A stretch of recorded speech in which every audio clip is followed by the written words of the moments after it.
Moin.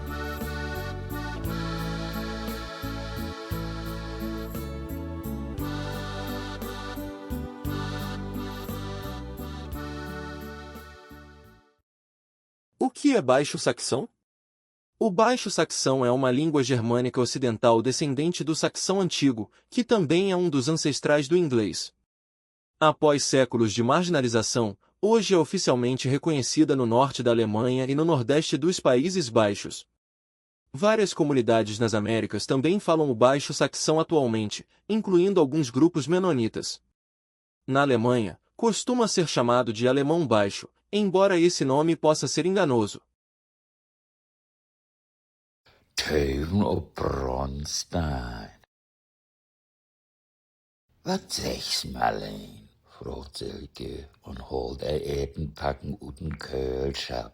Mit Frau Leumann in 21 Karatnuschins Glaubach-Dohl. Jo, dat stimmt, adert Marleen und gött sich noch een beten Kappe in Bäcker. Rieder was für Pferdheim doch noch heil, kregel und schwungvoll. Dat was schon noch verdient hier. Warum nimmst Rieder? Fragt Silke. Sind Ökonoms nicht gegen die Vorschrift? Marleen knickert und verklort. Rieder hat eigenen Vorschriften und die sind strenger. Kriegst von deftig ein ob'n Dassel, wenn du mit Frau Löhmann ansnackst. Bourgeois nennt sie dat. Die ist schon knallharte Kommunistische. Silke ist baff und fragt, und warum Rieder und nicht Margarete oder Grete? Marleen tuckschullert. Ich sag Sponge, sagt sie. Der kommt ja aus Mexiko. Margarete Leumann aus Mexiko? Fragt Silke nur noch baffer. Und dort auch noch kommunistisch? Hat sie Verwandte hier? Marleen winkt ab und antwortet, nicht hier nicht und nicht dort nicht. Ist steinalt und hat Hühn und Perdün überlebt, Geld auch. Da hat jüngere Schwester nach Deutschland gebracht. Maar nu ist die auch alt bleiben. Silke mag der Etenpacken oben und fragt, man, warum sind wir Schwestern denn nicht zusammen nach junge Leben genoten in der DDR getroffen?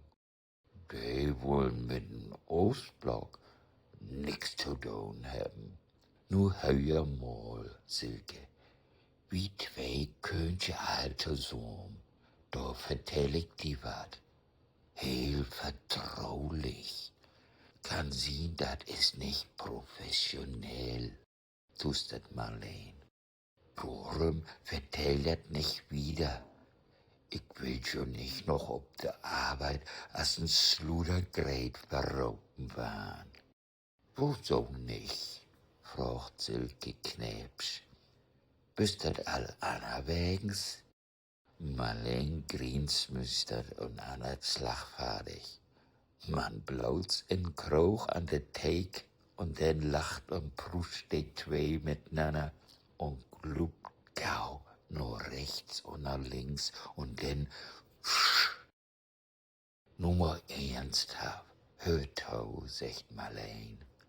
Hier käm mal ein Kerl zu Besuch, der hat Rieder für sin Doktorarbeit befragt. Da hab ich bin Rümpelchen Luke Award.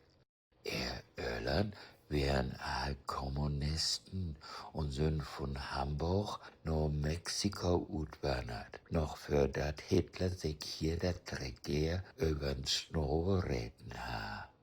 In Mexiko gibt er today Titen Kolonie von Marxisten, besonders Deutsche. Man die sind Rieder und Schwester oppassen. Rieder wär all freudig und übertüchte Kommunistische. Sie bleib los und ledig und han Bach leif schuppen.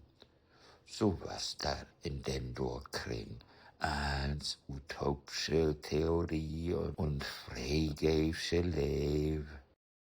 Rieder geef sogar stolz aan dat zijn leefschap met Leo Trotsky ha, als ze nog bloot jong was. Tot dezelfde tijd als die kerel ook wat met de Mexikaanse kunstlerschef Frida Kahlo ha. Weet je die met de augenbrauen? Rieder Himmel Trotsky schien's nur noch an. Snackt jimmers over jimmer wunderbare tijd miteinander. Den Leo Halore een Sponschen Stalinist doodslaan. Du meinst den bekannten Kommunist Trotzki? Fragt Silke mit Twiebel. Mann, warum mümmelt sie denn ab und an wat über ein Bronstein? Kommt heute wohl der Bronstein und so'n Kram? Will ich auch nicht, sagt Marleen. Vielleicht ein Besucher, den sie op Teugendeit. Als ich weet, ha ze boeten den door op neemten Doktorand, man bloot een Besuch hat. Pastor Hansen, den het ze korthandig Rootsmäden und einem Drogenhändler neumt. Und den kniggert Marleen Liesen. Drogenhändler? Fragt Silke verbiestert. Tjo, von wegen Religion ist das Opium für das Volk, erklärt Marleen. Och, das ist ja drollig, hat der Silke und grient. Mann, der feine Herr? Was für ein feiner Herr, fragt Marleen baff. Och, ich hab zweimal so'n feinen Mann wie Rieder sehen, erklärt Silke. Mal stund er bij de deur und leut mich vorbei. Andermal seid er bei op'm Leunstuhl.